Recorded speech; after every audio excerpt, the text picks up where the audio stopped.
Hello, thanks for joining me today. We're going to talk about the off-highway business use of fuel tax credit. Now, this is available to anybody who uses equipment off the highway in order to get back some of those taxes that you pay when you purchase your gas. Now, you could do this when you actually buy the gas by getting some dyed fuel that you don't pay this tax on, but if you get caught using that in your car or your vehicle, you're going to get in a lot of trouble.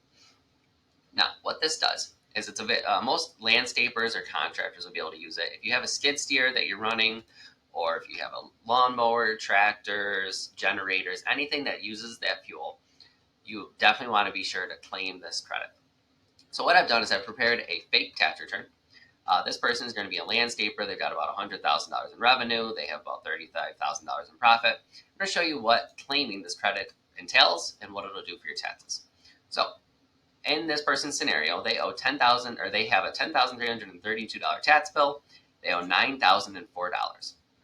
Now, in order to claim the credit, what we do is we go to the form 4136, and it's based on gallons used because it's an 18.3 cents tax per gallon. It means you're not tracking your dollars, you're actually tracking the gallons used, and you'll want to have a fuel log that explains what you are using so that you can allocate between the two different transactions. So when you go to the gas station, be sure to do one transaction to fill up your vehicles, end that transaction, and then do another transaction to fill up your lawnmowers or your tractors or whatever else it is that you're filling up.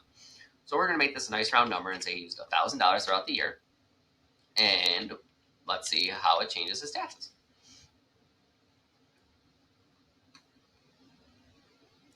So as you can see here, nothing on this page has changed. Nothing on the Schedule C has changed. Still making $35,000 because it's a tax credit. So when we come down, his income tax is still the same. But this $183 shows up as what looks like a payment. So we go over to the Schedule 3, and on the Schedule 3, it explains that we go to the Form 4136. So then we come down here, and all it does is it shows the amount of gallons that he's used, multiplies it by the rate. This rate could change from year to year, depending on what the tax is. And then it counts as a payment against your taxes.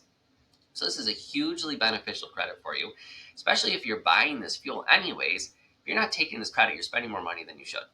I'm going to put a link here below to our tax credit guide for landscapers. Hopefully you can find a couple of things that'll help you out. And if you want us to take a look at it, by all means, please reach out to me and I will be more than happy to help you out. Thank you, and I hope you have a great day.